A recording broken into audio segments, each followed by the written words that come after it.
오늘 본문 교회 다니는 사람들에게는 꽤 유명한 이야기지요. 또 빌립보에 됐던 일. 바울과 신라가 복음 전하다가 억울한 모함을 받아서 매를 맞고 빌립보 감옥에 갇혔을 때 거기서 비분 관계하는 낙심하거나 분통 터뜨린 게 아니라 하나님께 찬양과 기도를 드릴 때 하나님께서 지진을 일으켜서 바울과 신라가 풀려났을 뿐만 아니라 바울과 신라를 지키던 간수와 그 가족 모두가 구원을 받은 반전 드라마 이야기. 주 예수를 믿으라 그리하면 너와 내 집이 구원 얻으리라. 유명한 구절에 나오는 이야기입니다. 그 스토리를 제가 다시 이야기하지는 않겠습니다. 줄거리에 대하면서 몇 군데 부연 설명이 필요한 것만 짧게 말씀드리도록 하겠습니다. 이제 우리가 주목할 것은 16절에 어느 날 우리가 기도하는 곳에 가다가 바울과 신라는 기도하는 장소를 정해놓고 기도했음을 알려줍니다. 여러분, 오늘 우리들도 기도하는 시간과 장소를 정해놓고 기도하면 기도의 삶이 강건해지는데 내 생활 가운데 하나님의 은혜가 함께하는데 인생이 행복해지는데 매우 큰 도움이 됩니다. 집의 특정한 장소나 가까운 교회당 혹은 공원의 한적한 벤치, 이상하게 경험적으로 이렇게 사도들도 강가에서 기도하는 것처럼 여러분 한강변이나 중랑천변 그런 쪽에 기도하는 처소를 정해놓으면 꽤 기도가 잘 돼요. 어쨌든 기도하는 처소를 정해놓으면요, 짜투리 시간에 뭐 기도하는 중 마는 중 아니라 처소를 정해놓고 하면 매우 큰 도움이 됩니다. 그리고 20절에 보면 치안관들이 가는 로마의 치안관, 보통 한 도시의 치안관 2명입니다. 치안관들이라고 그랬고요. 그 앞에 그 광장은 아고라라고 그러죠. 시장일 뿐만 아니라 그 도시의 공공장소. 예전에는 다 매스컴 이런 거 없으니까 보이는 그런 장소를 말합니다. 그리고 또 하나 우리가 기억해야 될 게 그 25절에 밤에 바울과 실로가 기도하면서 그랬는데 이때 기도는 감사 기도라고 말합니다. 신학자들이 감사 기도를 드렸다고 이야기합니다. 그리고 30절은 세 번역에서는 약간 번역이 오류 같아요. 두 분 사도님 그랬는데 개역개정에는 선생님이라고 나왔거든요. 선생님이라고 번역이 잘 맞습니다. 아직 간수가 바울과 신라가 누구인지도 모르는데, 그리고 아직 바울이 사도라고 교회에서 공공회라 인정받고 그런 때 아닌데 사도라고 불렀으면 간수가 바울과 이때 바울과 신라고 사도라고 불렀으면 좀 만무합니다. 개혁개정처럼 선생님 부르는 게 더 맞는 것 같아요. 근데 어쨌든 이런 조그마한 부분 보고 그 오늘 본문 이야기 통해서 여러분 제일 인상적이었던 장면은 어떤 것인 것 같아요? 지진이 일어나서 감옥문이 열리고 창고가 채워지고 바울과 실로가 풀려난 그것에만 집중을 하는데 귀신 들려서 점치는 여종이나 귀신 들려서 점치니까 얼마나 귀신같이 잘 맞히겠어요. 또 그 주인들이나 돈벌이하는 주인들이나 또 치안관들 다른 사람 모습에 주목할 필요는 별로 없을 것 같고요. 바울과 신라가 보여지는 특징적인 태도와 행동들, 그리고 바울과 신라에게 함께 하시는 그 하나님의 모습에 주목해보면서 신앙 및 신앙생활의 중요한 원리들을 몇 가지 확인해 보도록 하겠습니다. 첫째는요, 이 본문 대하면서 기적은 찬양과 기도 때문에 일어나는 것이 아니라 바울과 신라처럼 주님께 전적으로 드려진 사람에게 내려주신 하나님의 은총입니다. 여러분, 바울과 신라가 그날 밤에 빌립보 감옥에 갇혔을 때 기적이 일어나도록 간절히 기도했을 것 같습니까? 바울의 평소의 삶, 그의 가르침에 비춰보면 하나님께서 두고 살펴주시고 어떻게든 구원해 주시기도 했겠지만 기적이 일어나기를 바라고 기도하지는 않았음은 확실합니다. 그러니까 바울과 신라가 그들의 삶과 사역의 목적은요, 우리 주 예수님의 제일 큰 계명의 정신으로 지상변에 따라 복음을 전하고 제자를 삼는 일에 온전히 자신을 드린 사람들이지 기적을 연출하는 게 아니었어요. 그러니까 이겁니다. 교회를 다니도 삶은 여전히 자기 마음대로 살면서 또 신앙생활은 그냥 대충 건성으로 혹은 간신히 면피하는 정도를 하면서 오늘 바울과 신라의 모습을 보고서 마구 기도하고 찬양하면 기적이 일어날 것이라고 바라는 것은 그건 넌센스입니다. 유감스럽게 이렇게 가르치는 기도원들이 아직도 많이 있어요. 제가 보기에는 현대 기독교 종교인들의 피상성이 여기에서 나타납니다.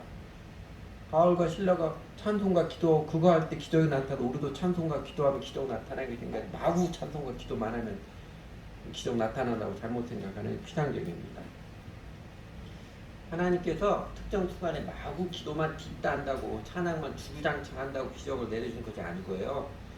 주 하나님께 헌신된 사람, 주 예수님께 자신의 인생을 걸고 주님을 따르며 섬기는 사람에게 하나님 보시기에는 필요한 경우 그냥 쉽게 기적을 내려주십니다. 기적 내려라 기도하지 않아도요. 주님께 헌신한 사람들, 주님을 따르며 섬기는데 온전히 들어진 사람 삶을 살아가면서 하나님 보시기 필요하다 싶으면 그가 기도하지 않아도 하나님 기적의 손길을 내려주십니다. 하나님이 이런 분이심을 가르쳐주는 예가 사실 구약과 신약이 굉장히 많은데 그 결정적인 한 구절이 요 구절이죠. 역대하 16장 구절 여러분 많이 아는 구절일 거예요. 여호와의 눈은 온 땅을 두루 감찰하사 전심으로 자기에게 향하는 자들을 위하여 능력을 베푸시다니. 전심으로 자기에게 향하는 자를 하나님 찾고 계십니다. 하나님 능력을 베푸실 사람이. 그러니까 정상적인 삶은 전혀 하나님과 무관하게 살면서 그냥 특정 순간마다 막 열정으로 광적으로 기도하고 그렇게 한다고 하나님이 능력 주시고 기적 베풀고 그런 거 아니라는 거예요. 그리고 여러분 이런 본문의 바울과 신라에게도요. 그리고 오늘 살아가는 우리들에게도 기적보다 중요한 것은 하나님께서 돌보아 주시는 것. 하나님 함께 하신다는 건 아닌가요? 기적은 일어나는데 하나님과 관계없는 것. 하나님 나를 돌봐주시는 것도 아니고 하나님 함께 아니고 아무 의미 없잖아요. 하나님은 당신의 사람들을 돌보아 주시는데 때로는 기적을 베푸시기도 하시고 또 때로는 일상생활의 자연스러운 흐름을 사용하시기도 하십니다. 여러분 오늘 성경학교 예습하셨으면 아시겠지만 오늘 성경학교 본문에 나오듯이 이스라엘 백성들에게 광야에서 만나만 하나님이 주신 이러한 양식이 아니지요. 가나안 땅에서 땅의 소출을 거둔 것도 하나님께 내려주시는 소중한 이러한 양식 하나님의 은혜의 선물입니다. 그래서 중요한 것은 기적이 일어났느냐가 아니라 하나님께서 볼지어다 내가 세상 끝날까지 너희와 항상 함께 있으리라 그 약속처럼 하나님이 정말로 함께 하셔서 그 위기의 순간에 기가 막히게 도와주심을 체험하면서 하느냐. 그게 기적의 손길이든 자연스러운 손길이든 하나님의 돌보심을 정말로 체험하며 살아가느냐. 이게 중요한 것입니다. 그리고 여러분 요 말씀 역대하 16장 9절에서 전심으로 자기에 행하는 자들을 특정 극소수의 사람에게만 해당되는 것으로 오해하지 마시기 바랍니다. 예수를 주님으로 믿는 신앙의 본질 자체가 전심으로 주 하나님을 향하는 자가 되는 것입니다. 곧 예수님께 드려진 인생으로서 예수님의 뜻을 따르는 인생, 예수님 뜻에 목숨 걸고 따르는 인생, 예수님의 그 계명, 하나님을 사랑하고 이웃 사랑하며 살라는 제일 큰 계명으로 지상면으로 따른 인생을 살아가는 사람을 말하는 것입니다. 그러므로 바울과 신라의 빌립보 감옥의 극적인 반전 드라마를 통해서 우리가 기억할 첫 번째 신앙의 원리는 이것입니다. 기도와 찬송만 뒷따하면 기적이 일어날 거라는 이 피상적인 모방, 사실 그 미신적 태도입니다. 이방 종교의 태도예요. 갈멜산에서 바알 사제들이 난리치며 그런 모습처럼요. 그 미신적 태도를 내려놓고요. 혹하지 마시고 바울과 신라처럼 전심으로 주 하나님을 향하는 인생, 전심으로 주 예수님께 드려진 인생, 제일 큰 계명의 정신으로 지상면에 따르게 헌신된 인생, 예수님을 주님으로 바르게 믿는 인생을 살아가는 것입니다. 그렇게 예수님을 주님 온전히 믿고 살아갈 때 하나님께서 함께하셔 돌보아십니다. 하나님은 패가 많으신 분이에요. 하나님은 얼마나 다양한 방법이 많으신데요. 때로는 너무 자연스러운 삶의 흐름 가운데 은밀하게 도와주시기도 하시고 때로는 전혀 예상치 못했던 깜짝 놀랄 기적의 손길들을 통해서도 도와주시기도 하시고 전심으로 주님을 믿고 따르는 자들에게 하나님이 함께 하시고 돌봐주십니다. 그 다음에 둘째로 바울과 신라의 빌립보에서의 드라마틱한 사역과 삶의 모습에서 우리가 새기고 싶은 신앙을 두 번째는 이것입니다. 정직한 신앙인에게는요, 세상 권력, 세상 이익과 언제나 충돌. 그래서 세상이 주는 고난이 있으나, 그러나 살아계신 주 하나님께서는 정직한 신앙인들에게 반드시 부활의 능력의 승리와 감격을 안겨주십니다. 십자가와 부활의 원리지요. 세상에서는 너희가 환난을 당하나 담대하라, 내가 세상을 이겼노라. 예수님께서 제자들 마지막 떠나시기 전에 다락방 강화 요한복음 14장, 15장, 16장 나오는 그 마지막 결론으로 말씀하신 요한복음 16장 33절의 마지막 구절이죠. 세상에서 너희가 환난을 당하나 그러나 담대하라, 내가 세상을 이겼노라. 주 예수님의 선포처럼 주 예수님을 정직하게 믿고 따르는 신자들, 그리고 예수가 그리스도십니다, 이 복음을 정직히 전하며 사는 제자들에게 세상은 반드시 핍박과 환난으로서 반대하고 회방을 가합니다. 그러나 정직한 신앙인들에게는 주 하나님께서 부활의 권능으로 또 부활의 생명으로 역사하셔서 이기게 하시고 세상이 주는 환난 때문에 일시적으로 어려움을 겪을지 모르지만 오히려 그것 때문에 더 완전한 승리를 안겨주시고 더 크게 감격하게 하시고 더 깊이 감동해 주십니다. 딱 오늘 바울과 실라의 하루가 그 십자가의 고난과 부활의 능력을 경험하는 그런 하루이지 않았나요? 아무 잘못도 없는데, 그죠? 사실 귀신 들린 여자를 온전한 사람으로 고쳐주는, 살려주는 극한 선행을 했는데, 그죠? 의뢰 같으면 누가 귀신 들렸다고 그 자기 자녀가 귀신을 고치겠다고 뭐 돈을 가진 재산 다 팔아서 고치려고 하겠지요. 그렇게 극한 선행을 했는데 오히려 억울하고 원통하게 모함받고 더군다나 매를 맞고, 아마 매를 39대 맞을 거예요. 로마의 관례로 매를 치라고 했다면 40대 이상 맞으면 죽는다 해서 꼭 39대까지 때리거든요. 그렇게 매로 때리고 매를 맞고 유치장에 쳐넣어지는 게 봉변을 당했지만, 그러나 결과적으로 하나님께서 부활의 능력으로 개입해 하셔서 감옥에서 풀려나오는 것뿐만 아니라, 그것도 당당하게 풀려나오지요. 당당하게 풀려나올 뿐 아니라 간수와 그 가족들 모두 우리 주 예수 믿는 제일 큰 기쁨을 체험하고, 그리고 치환관들에서 보기 좋게 깨우치며 아마 그리고 은근 복음을 전했겠지요. 오히려 이 고난 때문에 더 놀랍고 아름다운 일이 생겼습니다. 딱 십자가 부활의 원리가 고스란히 적용되어서 바울과 실라는 부활의 승리와 감격을 아주 짜릿하게 맛보는 그 은혜를 입었던 것입니다. 제가 종종 인용하고 저도 좋아하는 찬송인데 여러분 기억할 거예요. 그 고요한 바다로, 그 찬양이 이 풍랑 이년하에서 더 빨리 갑니다. 그 찬송가 가사처럼 말이에요. 그리고 이 십자가 부활의 원리는 어느 시대나 하나님의 자녀들에게 반복되어 나타나는 영원한 원리입니다. 그리고 예수를 주님 믿고 따르는 자에게마다 동일하게 나타나고 체험되는 보편적인 원리이기도 합니다. 그래서 십자가 부활은 사실 신앙의 대원리이고요. 일반적인 인생에서도 no pain, no gain이라고 하듯이, 평범하게 말하듯이 사실은 인생살의 중추 원리입니다. 그러니까 십자가를 지는 같은 기꺼이 갑질을 하고 고난을 감당을 할 마음이 없으면 절대로 기쁨이 없어요. 영광이 없습니다. 그리고 그리스도인들에게 우리가 일부러 세상을 거스르고 세상과 싸우려고 하지 않아도요, 단지 우리는 주 예수님을 정직하게 따르기만 해도 세상은 우리들의 모습에 자신들이 겪는 죄책감에 또 자신들의 이익을 거두는 분노 때문에 믿는 신자들의 삶에 태클을 걸어옵니다. 그래서 바울이 나중에 이렇게 권고하지요. 무릇 그리스도 예수 안에서 경건하게 살고자 하는 자는 핍박을 받으리라. 무릇 영어 성경에 인팩트입니다. 인생의 진실은 사실은 이런 거다. 그리스도에서는 경건하게 살고자 하는, 그리스도에서만 특별하게 이상하게 사는 그게 아니고요. 정직하게 예수를 믿고 사는 사람들은 세상에서 핍박을 받습니다. 그러니까 세상을 핍박을 받을 때 이상하게 생각하지 말고 그냥 잘 견디십시오. 여러분, 바울과 신라가 그 매 맞는 게 아프다고 싫어가지고 거기서 살려달라고 목숨을 구걸했다면 얼마나 초라함을 꼴이겠어요. 또 감옥에 갇혔을 때 탈출 계획을 궁리하고 시도하겠다면 이 또한 얼마나 위태한 모습이었겠어요. 하나님은 살아가고 이웃을 사랑하는 삶을 살기 위해서 기꺼이 값을 지불하고 믿음의 걸음을 걸으며 세상이 주는 환난과 핍박을 그냥 견디는 자에게 마침내 부활의 생명과 능력으로 넉넉한 승리, 감격적인 승리, 감동적인 기쁨을 안겨주십니다. 확실하게 안겨주십니다. 그러므로 사랑하는 우리 교회 가족 여러분, 주 예수를 믿고 따르면서 세상에 손해보고 고난당하는 거 이상하게 여기지 마십시오.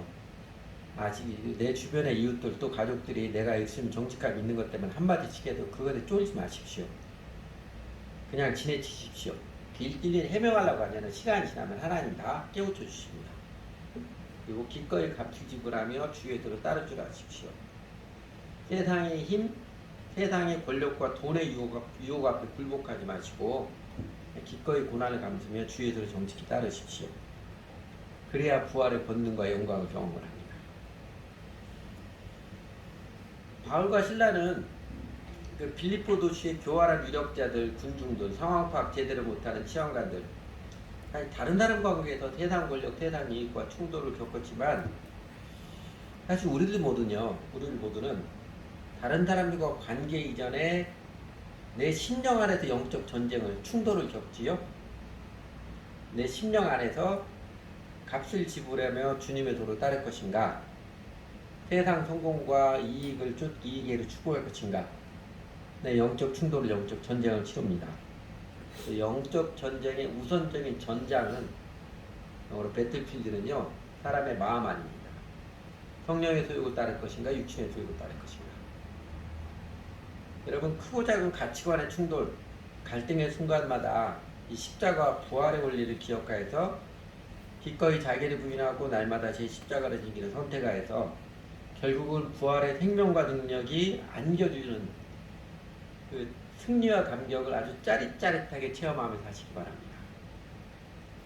지진이 일어나서 우문이 일어나는 경험은 바울과 실라만의 체험이지만 하나님의 돌보심의 방법은 아주 다양하잖아요.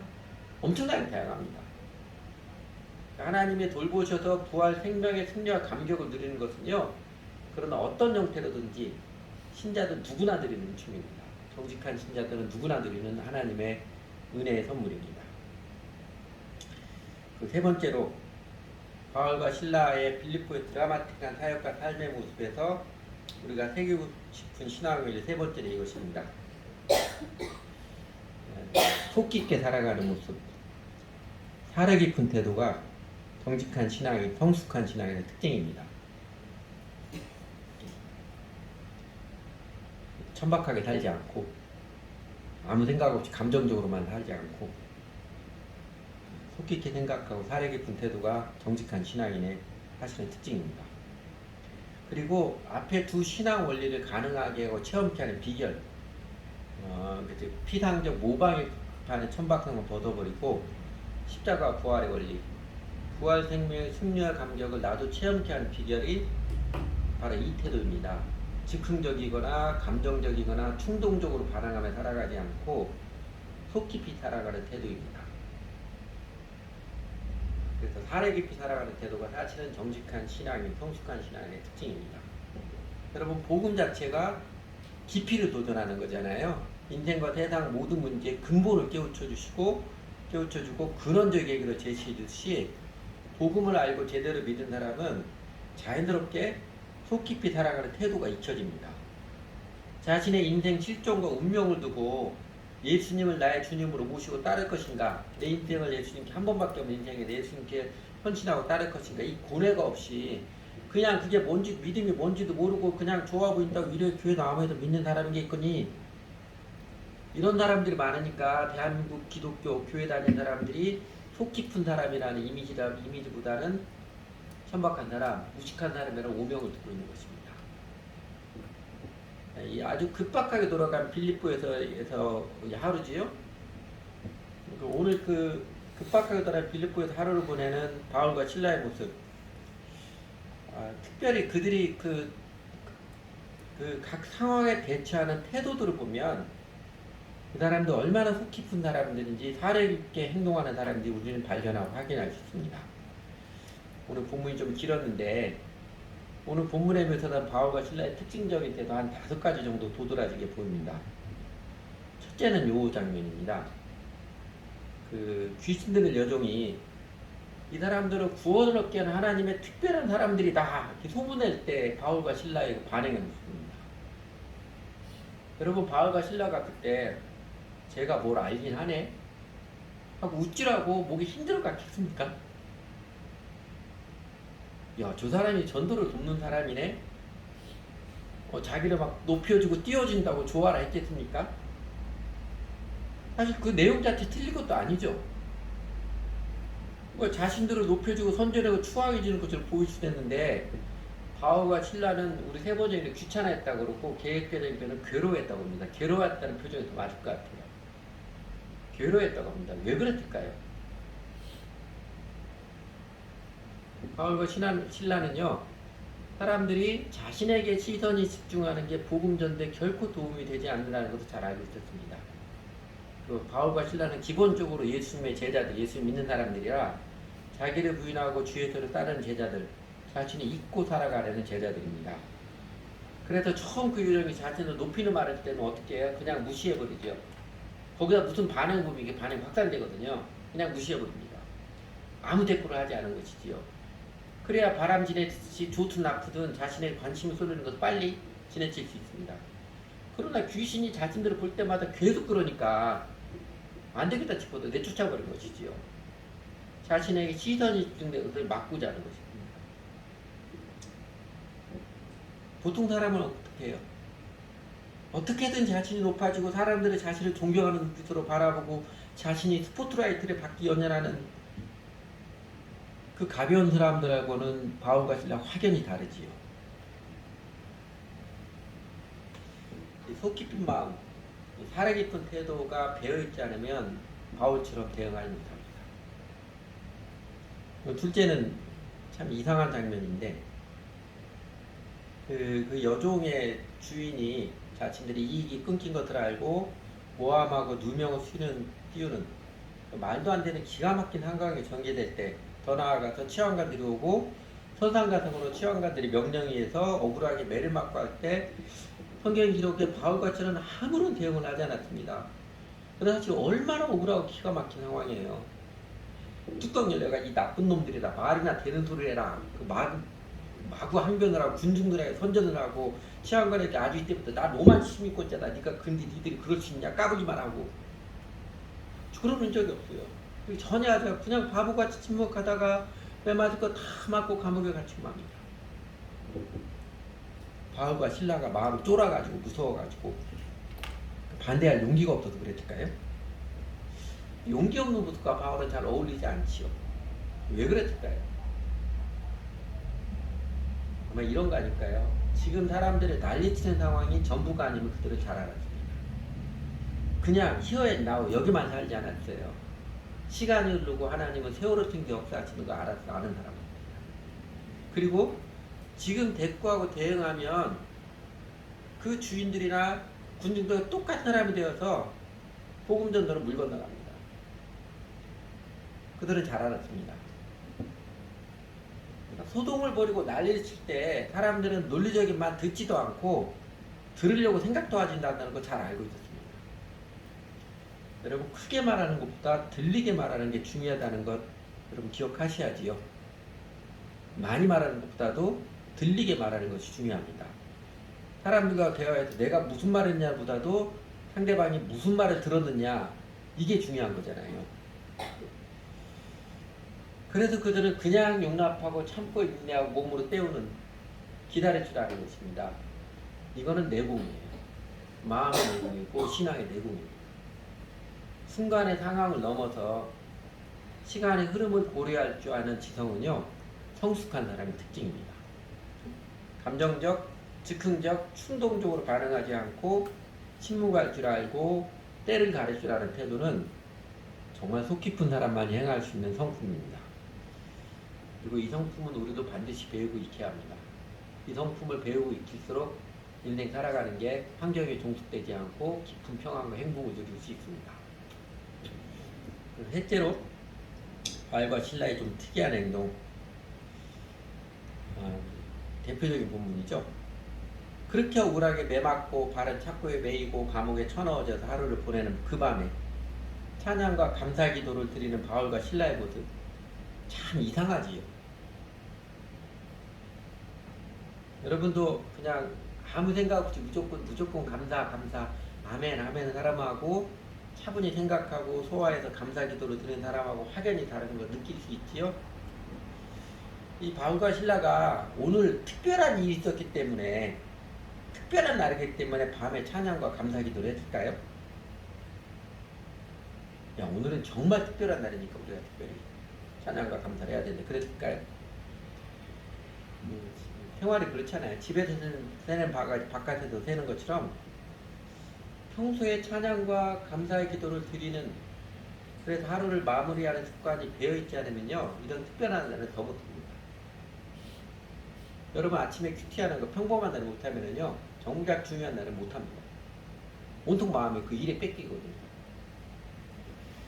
그러면 이 장면은요, 바울과 신라가 특별한 날이니까 특별히 찬송하고 감사하기도 한 게 아니고요, 더군다나 이렇게 이런 일이 당하니까 하나님 기적을 내리시겠다고 매달리고 그렇게 천박한 기도한 게 아니고, 억울하고 원통하니까 기적 내려달라고 떼서서 찬송하고 기도한 게 아니라요, 그날도 어느 날처럼 하루를 마무리하면서 찬송과 기도와 감사로 주 하나님께 감사하는 저녁 큐티를 했던 것입니다.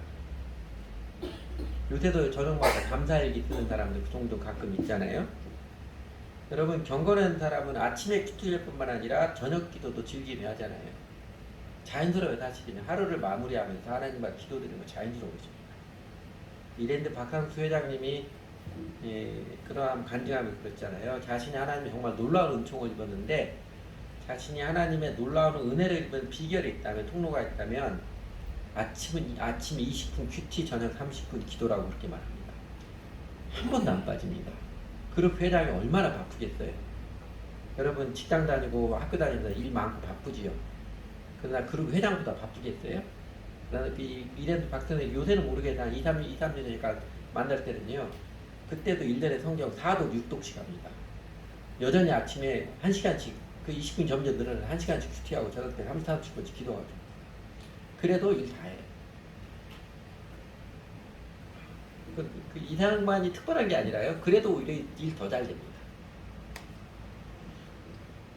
그러니까 그 매일 아침 저녁으로 주님과 교제하는 거룩한 습관을 통해서 어느 때나 모든 것을 합력하여 선을 이루신 하나님을 바라보는 그 마음 눈이 맑고 강건해졌기 때문에 오늘처럼 억울하고 온통하기 짝이 없는 날에도 아주 천박하게 반응하지 않고 하나님께 감사 기도와 찬양을 드릴 수 있는 것입니다. 어제처럼 그제처럼 하루를 마무리하면서 하나님 앞에 나와 감사 기도를 드리며 찬양하며 하루를 마무리하는 것입니다. 얼마나 속 깊은 삶을 살아가는지 단적으로 보이는 장면이지요. 그리고 네 번째로 그 치안관이 부하를 보내가지고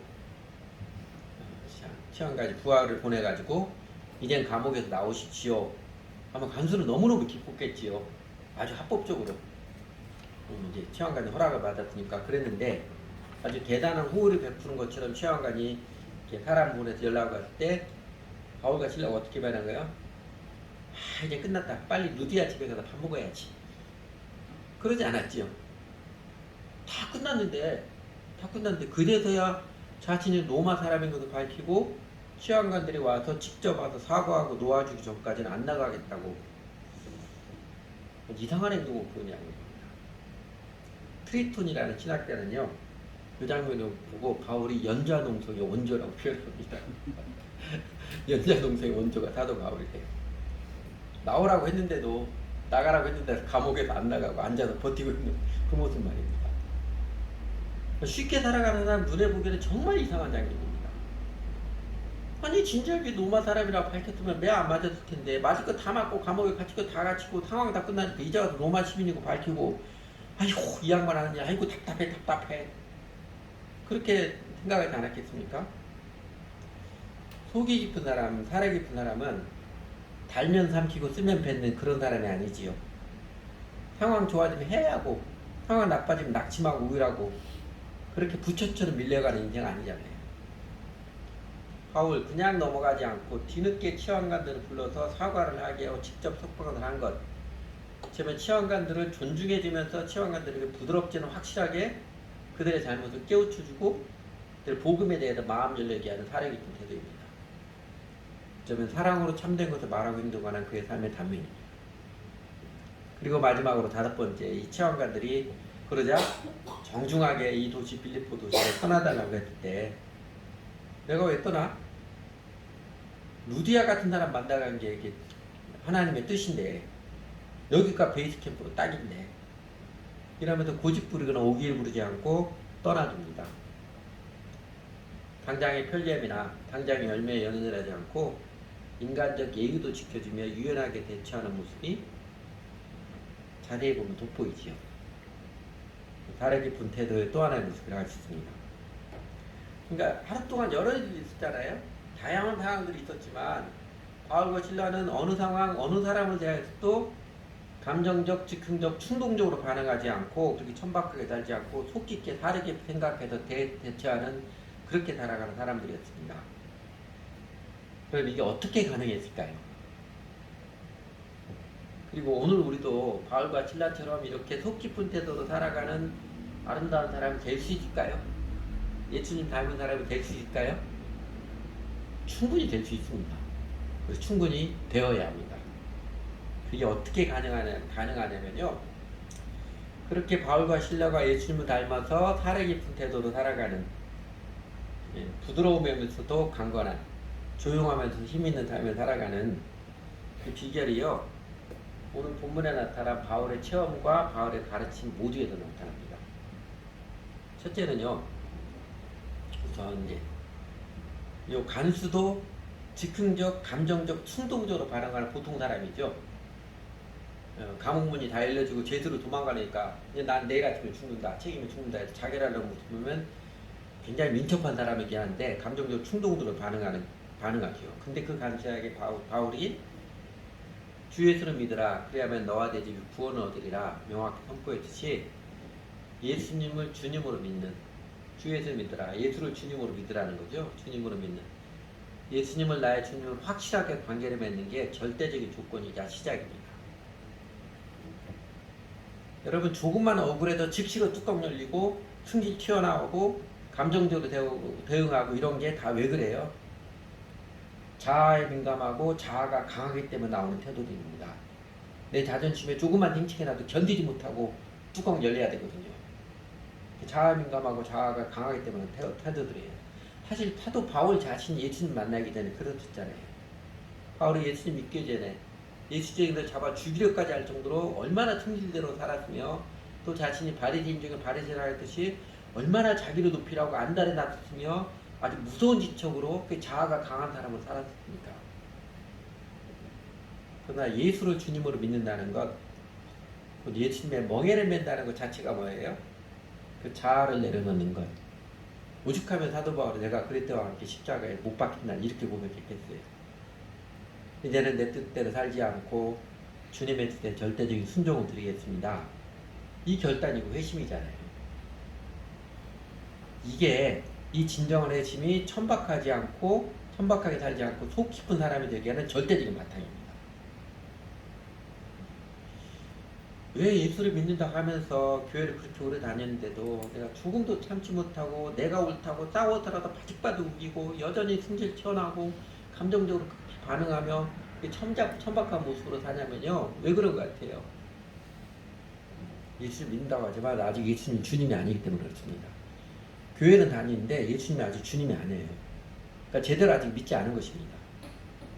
아직 예수님께 자신의 영혼과 인생을 다 맡기지 않고 교회를 다녀요. 좋으니까 다니긴 해요. 또 교회 활동도 합니다.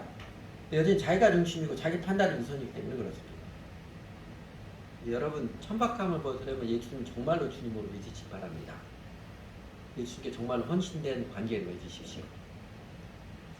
제가 그 베트남 딸내미 린 이야기 많이 했었는데 그 한 이야기, 린이 마침내 예수님을 믿는다고 해서 제가 린에게 예수 믿겠다고 할 때 이야기한 게 있습니다. 네가 예수를 믿으면 이제부터 네가 해야 될 게 있다. 첫째는 주일날 무슨 일이 있어도 빠지지 마라. 천재집이나 직계가족의 관원상제가 아니면 주일날 예배 빠지는 거 아니다. 그리고 네가 예수님이 주님이니까 아침과 저녁 꼭 예수님께 찾아가야 만나야 된다. 인사를 드려야 된다. 말씀과 기도로 예수님 앞에 기도를 드리고 그 다음에 네가 아르바이트에서 번 돈의 그 11조 정확히 주님이 주신 인정하고 드려야 된다. 그렇게 할 수 있겠느냐? 할 수 있겠다고 그렇게 하네요. 예수를 믿는 것은 그게 전부는 아닌데 기본적으로 그거부터 시작이다. 그 이후로 린이 주일날 예배 안 드리는 본 적 없습니다. 우리 게 아니지만 베트남에 그전에는 우리 교회가 처음 나올 때 교회 놀러 와봐라 그랬거든요. 예수 믿기 전에는. 그때는 놀러 와봐라 해야죠. 안 믿는 사람들에게 의무로 강요할 수 있는. 예수 믿는 게 너무너무 신나고 좋아하죠. 그리고 그의 삶에 하나님이 함께 하십니다. 함께 하시는 게 됐고요. 그래서 지금은 이제 그 취업 비자 받아가지고 한국에서 그것도 직장 괜찮은 직장 새로 시작하는 자기가 첫 번째 직원으로 들어가서 자기 밑으로 직원 지금 6명 들어가요. 교회에서 열심히 섬기고 있고. 그래서 제가 그 경험을 받을 요새 예수님 믿겠다는 사람이 꼭 그 이야기합니다. 네가 지금 예수 믿는 게 어떤 건지 아느냐. 기본적으로 이것부터 하는 거다. 그 원칙 할 수 있겠느냐 물어봅니다. 그렇게 마음이 헌신되어야 천박함을 벗습니다. 그때그때 상황에 따라 기민하게 그때그때 상황 판단 좋은 것만 치려고 하면요. 바람에 밀리는 겨처럼 이리 치우치고 저리 치우는 거 못 벗어나요. 두 번째로 바울과 실라처럼 이 황당한 상황에서도 속 깊은 대로 살아가는 성품이 되게 하는 또 하나의 비결은 이것입니다. 여러분 바울과 실라가 제가 처음에 했던 것도 아주 자연스럽게 빌립보도 얼마 안 됐잖아요. 기도하는 장소로 찾아갔듯이 기도하는 처소를 정해놓고 시간을 정해놓고 기도했던 것처럼 말씀과 기도로 날마다 주님과 교제하는 생활 정성스럽게 들어가는 생활입니다. 정직한 기도만큼 사람의 마음을 차분하고 속 깊게 하는 것은 없습니다. 날마다 주님 앞에 단정히 나와서 주님과 교제하며 내 마음을 낱낱이 아뢰고 교제하며 살아가니까 그 마음이 차분해지고 속이 깊어지는 것은 자연스럽습니다. 대한민국 교회에서 이 기도마저도 즉흥적, 감정적, 조급함으로 단박에 결판을 보려는 문화가 매우 유감스러운 것입니다. 마치 바울과 실라 오는 모습 보고 찬양과 기도만 뒷다음에 기적을 만들어내는 것처럼 하는 모습들이 유감스러운 거예요. 태도 성품은요, 단번에 획득되는 것이 아니라 물들어가는 것입니다. 그럼 바울과 실라가 자신들이 나도 속 깊은 사람이 되어야겠다 목표를 정하고 노력하고 애쓰는 것도 아닐 것입니다. 예수님을 주님으로 온전히 믿고 주 예수님과 날마다 기도하며 동행하며 살아갈 때 자연스럽게 그들은 속 깊은 성품의 사람이 된 것입니다. 우리에게도 마찬가지입니다. 예전에 그 아재 개그로 종갓나 새끼라고 있었죠. 종갓나 새끼 뭔지 아세요? 삼식이 새끼. 은퇴한 남자가 집에서 하루에 한 끼를 먹으면 양반이고 두 끼를 먹으면 아재고 아재치고 세 끼 먹으면 삼식이 새끼라고 그러잖아요. 삼식이 새끼보다 더한 건 갓나 새끼. 하루 세 끼 마누라에게 다 얻어먹으면서 간식까지 얻어먹으려면 갓나 새끼고 거기다가 야식까지 얻어먹으려면 종갓나 새끼라고 그러지요. 근데 여러분 하나님 앞에 말씀을 섭취하고 기도하는 데는 여러분 종갓나 새끼가 되십시오. 하루 세 끼. 아침에 큐티. 이 큐티의 제일 중요했던 건요. 기록 묵상이에요. 큐티 최대 이유는 기록하는 것입니다. 기록 묵상이고 점심에 암송. 그 다음에 저녁 때 성경 읽기.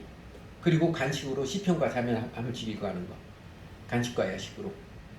어느 때는 그냥 순간순간 한 장 읽는 거 금방이잖아요. 그런 것처럼 여러분 적어도 주님과 교제하는 데서는 하나님 앞에 여러분 우리 모두가 종갓나 새끼가 돼야 합니다. 그리고 셋째로 하나 더 있습니다. 바울과 실라처럼 이렇게 사려 깊은 태도가 자연스럽게 개발되게 되면요. 인생의 목적과 비전, 초점이 명확한 사람이 되어야 합니다.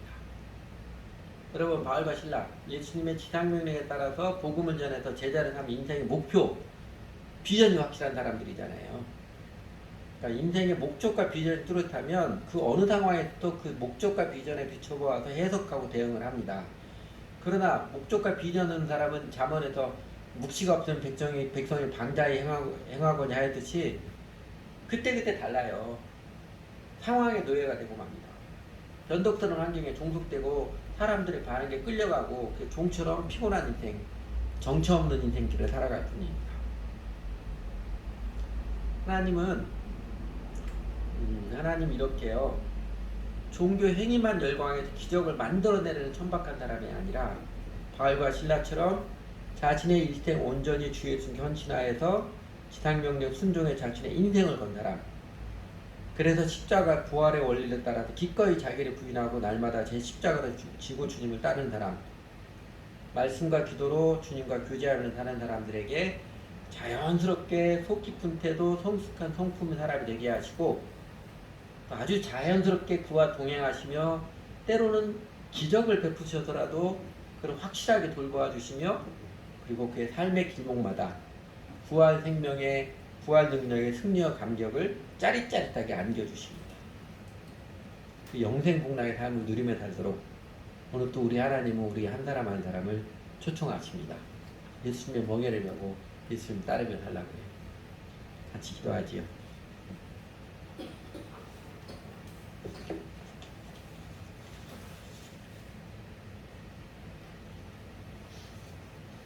주 하나님, 오늘 바울과 실라의 모습을 통해서 바울과 실라와 함께 하시며 그들의 삶을 인도하시는 주 하나님의 모습 통해서 하나님 얼마나 존귀한 분이시고 좋으신 분이신지 또 하나님 믿고 살아가는 저희들의 모습이 어때야 하는지 신앙의 원리를 가르쳐 주셔서 깨닫게 하시고 감동해 주셔서 감사를 드립니다.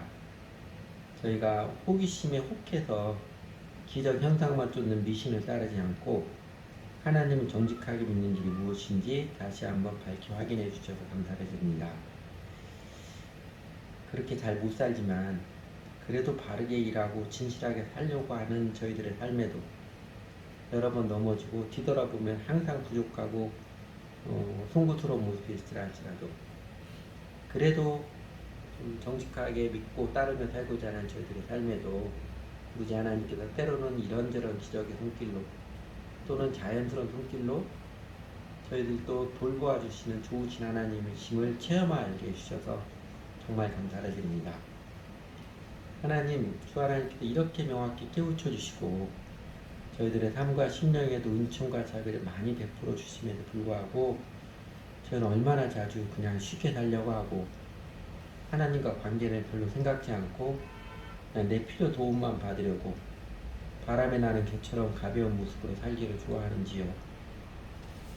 자기를 부인하고 날마다 제 십자가를 주님을 배우고 따르는 게 그게 생명의 일이고 의미의 일이고 진정한 행복한 인생의 일이라고 주님께서 거듭 밝히 깨우쳐 주시고 보여주시고 함에도 불구하고 저는 얼마나 많이 육신에 계셔서 그냥 대충 쉽게 살려고만 하는지요. 저희들의 영혼의 게으름을 용서해 주십시오.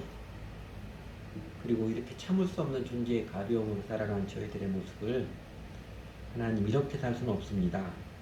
견디지 못하는 마음, 애통하는 마음을 깊이 일으켜 주시기 원합니다. 주 예수를 믿으라 명확히 가르쳐 주신 것처럼 예수를 믿는 것은 예수님 주님으로 믿는 예수님 견친하에 사는 인생을 성경을 통해서 밝히 거듭 가르쳐 줌에도 불구하고 적당한 종교에 머물고 있으면서 여전히 자아를 내려놓지 못하고 자아가 중심으로 살아가면서 그래도 믿겠거니 구원 받았겠거니 허망한 착각을 하고 있다면 하나님 온전하게 깨뜨려 주시기 원합니다. 바울과 실라가 예수님을 주님으로 믿고 주 예수님의 제일 큰 계명과 지상명령에 순종하기를 인생의 목적과 비전으로 삼았듯이 날마다 기도하며 찬송하며 주님과 감정이 유지하며 동행하며 살았듯이 그렇게 예배자로 전도자가 아름다운 삶을 살았듯이 저희도 예수님을 주님으로 모시고 이제는 주 예수를 위해 살아가는 지상명령에 순종하여 예배자로 전도를 살아가는 목적 있는 인생을 살게 해주시고 그리고 저희도 날마다 주님과 단절히 규제하며 주님과 동행하는 삶을 잘 세워가도록 하나님 더 연단시켜 주시고 깨우쳐 주시기 원합니다. 그렇게 주 예수님을 바르게 믿고 따를 때에 정말로 살아계신 하나님께서 우리와도 함께 하시며 저희도 세상을 거슬러 올라가는 갈등과 특거로 세상이 주는 환난과 고난을 알고 환난과 고난이 있을지라도 그 가운데 때로는 자연스러운 손길로 때로는 기적의 손길로 어쨌든 언제나 우리를 돌보시는 좋으신 하나님이심을 체험해야 하는 신바람 나는 인생이 되게 해주십시오. 주 예수님께서 십자가를 다시고 마침내 부활의 영광을 누리셨듯이 저희도 기꺼이 그 십자가 부활의 생명의 원리를 따라서 세상이 주는 환난을 겪을지라도 육신을 거슬러 이겨나가고 세상을 거슬러 날아간 수고로움을 기꺼이 감당할지라도 하나님 사랑하고 이웃 사랑하는 그 사랑으로 살아가서 마침내 주님께서 부활의 능력과 생명으로 우리를 승리케 하시고 감격케 하시는 그 영생복락의 삶을 저희도 신나게 누리며 살도록 인도하시고 이끌어 주시기 원합니다. 예수님 이름으로 기도드렸습니다.